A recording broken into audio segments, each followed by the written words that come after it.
कुछों को तो ये धमकी दे दे के अपने साथ कर रहे हैं, कुछों को बहका के कर रहे हैं, कुछों को खरीद के कर रहे हैं। तो ये इनकी चाल है पहले से ही। जो इनकी सरकार में पहुंच गया वो तो दूध का धुला हो गया, जो इनके पास पहुंच गया। बाकियों को ये भ्रष्टाचारी कहते हैं, जबकि भ्रष्टाचारी खुद।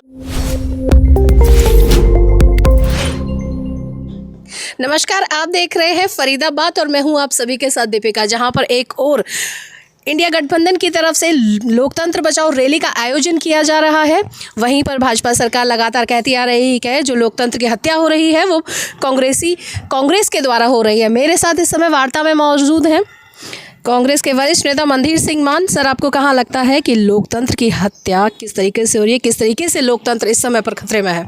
देखिए, लोकतंत्र की हत्या का नया उदाहरण है केजरीवाल जी को अंदर भेजना, और इनके जो विपक्ष में बोलता है उसी को ये सरकार अंदर भेजने का काम कर रही है, ईडीआई बिठा के परेशान करने का काम कर रही है।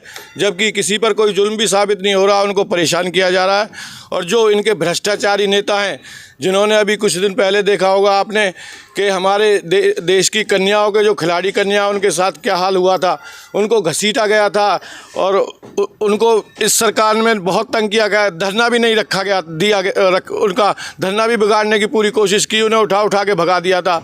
वहीं जो जिसके खिलाफ आरोप लगा था वो भारतीय जनता पार्टी का कैंडिडेट था, तो उसे आज तक भी गिरफ्तार नहीं किया गया, आज तक भी उसके खिलाफ कोई कार्रवाई नहीं हुई। तो इन्होंने इनके जो भी कांग्रेस के या कहीं भी ये भ्रष्टाचारी हमें बताते हैं, जो भी इनके भ्रष्टाचारी नेता हैं वो बड़े बड़े इल्ज़ाम मतलब जुल्म कर रहे हैं और देश को बिल्कुल गड्ढे में ले जाने का काम कर रहे हैं। ईडी की बात की जा रही है कि ईडी छापों की बात की जा रही है, पर क्या होता है कि ज़्यादातर अन्य पार्टी के, विपक्ष पार्टी के लोगों पर ईडी का छापा लगाया जा रहा है। क्या भाजपा पार्टी के नेता बिल्कुल साफ सुथरे हैं?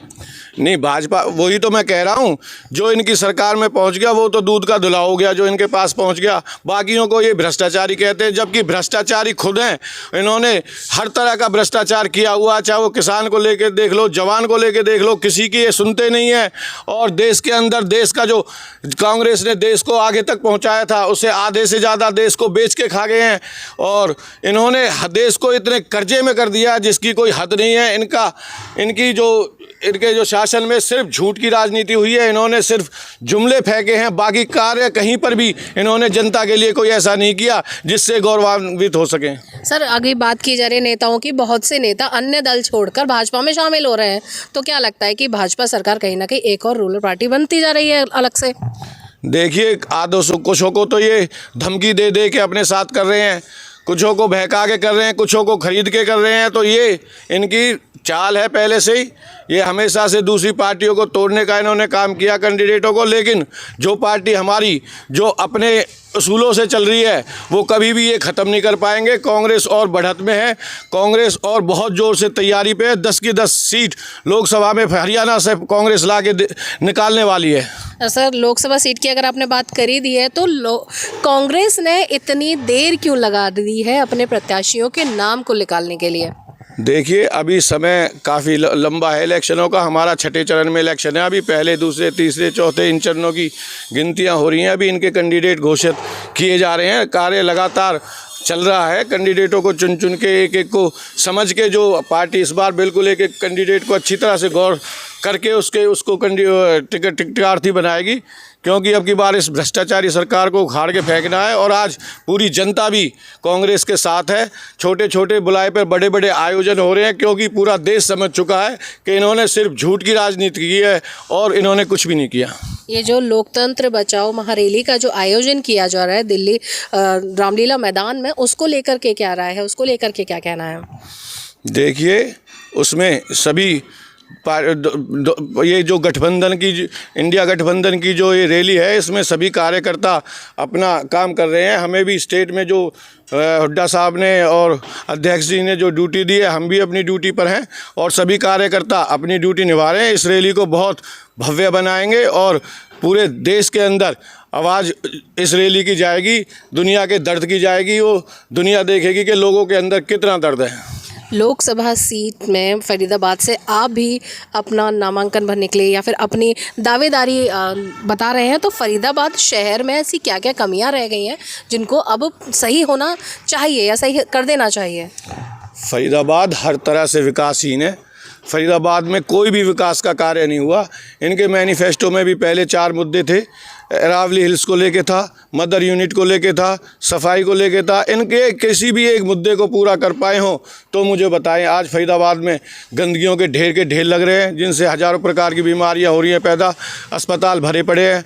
इतना बुरा हाल फरीदाबाद का गंदगी में नंबर 1 आ चुका है। मदर यूनिट की इन्होंने कहा था, एक भी मदर यूनिट ला नहीं पाए और बहुत सी यूनिटें यहाँ से जा चुकी हैं इनके भ्रष्टाचार से।